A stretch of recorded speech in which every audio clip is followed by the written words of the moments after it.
The global geopolitical landscape is shifting.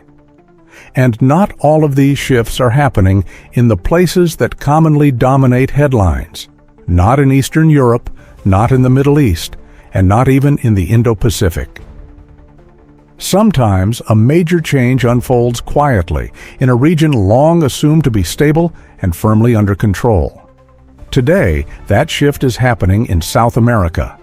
Russia has reportedly delivered advanced air defense systems to Venezuela, a move that directly challenges the traditional sphere of influence of the United States in the Western Hemisphere. For Washington, Venezuela is not just another distant state.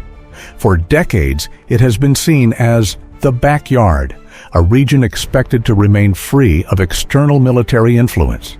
But today, that assumption no longer holds.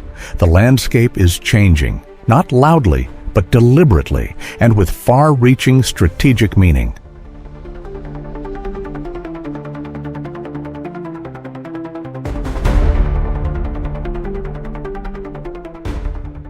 To understand why this matters, we need to look back. Since 1823, the United States has operated under what is known as the Monroe Doctrine, the idea that the Americas belong to the Americas. Foreign powers must not intervene. In practice, this gave Washington broad authority to shape political, economic, and military outcomes throughout Latin America. Coups, sanctions, covert intelligence operations, all were used at different times to maintain this dominance. But the world has changed. Venezuela, particularly since the era of Hugo Chavez, began resisting U.S. control. And when the U.S. imposed sanctions, embargoes, and diplomatic pressure, Caracas turned to new partners not bound by U.S.-led financial institutions or political conditions. One of those partners was Russia. This alignment was not ideological, it was strategic. Both nations were under pressure from Washington. Both needed reliable allies. Both understood that today's power dynamics are no longer dictated by a single global center. The result, a deepening, calculated, and mutually beneficial strategic relationship.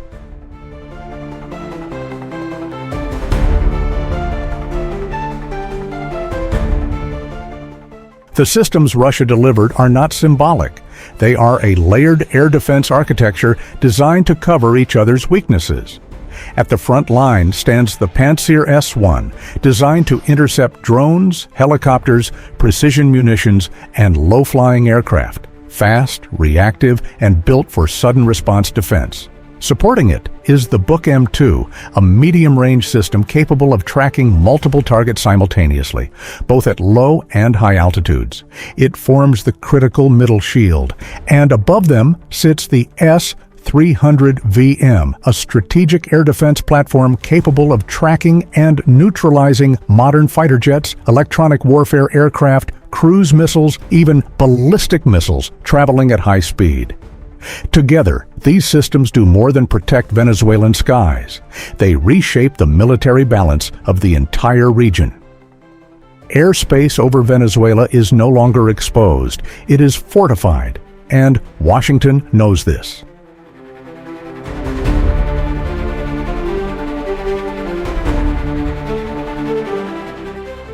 This move is not a provocation. It is a calibrated strategic reply. For years, the U.S. has deployed forces, radars, missile systems, and military infrastructure near Russian territory, in Poland, in Romania, in Finland, and across the Black Sea. Russia understands the pattern, and its response is clear. If you move closer to our borders, we can move closer to yours. This is the language of geopolitics, and it needs no further explanation. Venezuela gains more than military security. It gains strategic recognition, the status of a state that cannot simply be pressured into submission. For the United States, this is more than a diplomatic setback. It is a psychological one.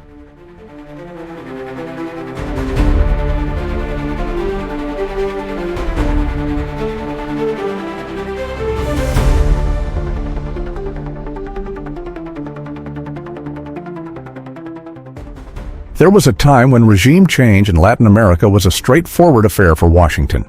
Covert CIA operations, opposition funding, sanctions, or direct intervention. There were many tools available. Today, the situation is very different. Any aircraft flying too close to Venezuelan airspace may be tracked by S-300VM radars. Any reconnaissance drone risks being intercepted by Pantsir units. Any military landing plan must consider the possibility of direct Russian technical, logistical, or advisory involvement. And there is another factor often overlooked. A conflict in Venezuela could trigger a regional geopolitical chain reaction. Countries such as Brazil, Bolivia, Nicaragua, and Cuba all have differing relationships with Washington, and not all align with U.S. interests.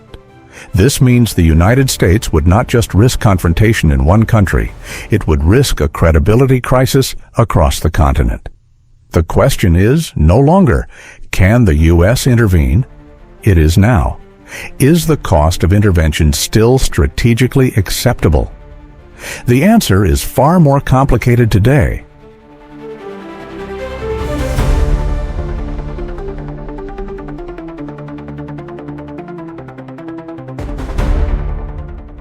The growing partnership between Russia and Venezuela is not a temporary arrangement. It reflects the emergence of a new multipolar balance of power.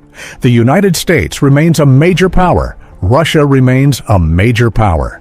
Venezuela is not as large, but its geographic position and political resolve have altered the strategic board. And we are witnessing this transformation in real time. A shift not loud, not dramatic, but profound. The world is changing, and the Western Hemisphere is no longer a one-pole domain.